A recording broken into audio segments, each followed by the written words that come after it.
introduce ourselves. My name is Mackenzie. My name is Darren. My name is Blake. And my name's Aaliyah. Right, in 2007, there was a young girl who was walking around the streets in Fort Pierce, Florida, past curfew. It was midnight, and an officer came up and saw her out past curfew.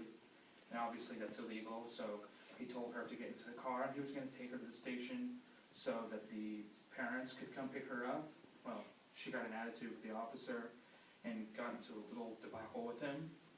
And so it ended up where he had to subdue her to actually put her in the car while she resisted. And the officer had no choice but to use force on her to get her hands behind her back to cuff her. And she put her hands up by her chest like this, and the officer reached his hand around her, and she bit him. And he unfortunately had to use his baton and then some pepper spray to subdue her. Well, the parents saw the video from the dash cam that the officer had and said it was police brutality and decided to sue the police force, the local police force in Fort Pierce. And it ended up being a 3-month case, and the young girl's name was Mojavenika Peters. Right here in Noblesville, there was a young man who was with his teen friends, and they were walking around on homecoming and decided since they didn't want to go to the dance or the game, they would just hang out all night downtown. They ended up going into an alleyway where somebody thought they were loitering and vandalizing the property. And the police were called, and they blocked the alleys off, and they said that they were loitering since it was like 9 o'clock at night, and they said they were up to no good. There was a pack of cigarettes in there that weren't theirs, but the police thought it was theirs. There was also a beer can that was in there that wasn't theirs, but the police thought it was theirs. This person's name was Mackenzie Reynolds. Happened right here.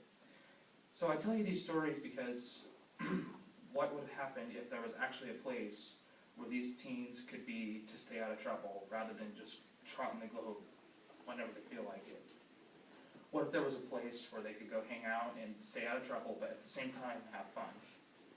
So what we propose is something called the Home, or the Home Away from Home, where it's a small hangout place that we have in pretty much every town, especially here in Noblesville, where teens can go and hang out for the night, have fun, not stay away from drugs, stay away from crime.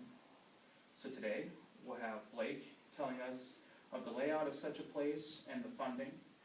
We'll have Darren, who will tell us about experts that we have spoken to, who will tell us why there is a need, and we'll also explain some people who have talked to us and come from troubled neighborhoods, and why there's an absolute need for something like this. And then finally, we'll have Leah, and she will tell us, excuse me, she will tell us about the layout of something like this, how it will work on the staff side of things, like events and such things. So without further ado, I'll hand you over to Blake. Life. It seems to fall into a certain pattern that revolves around money. So sadly, even this brilliant idea that four prestigious high school students have came up with. A little place that we like to call home.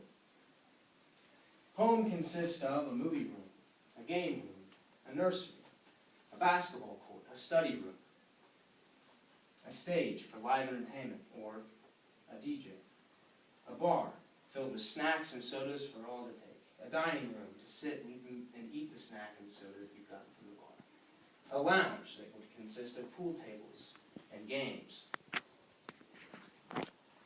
Now, like I said before, sadly we do have to involve money. Here, I have written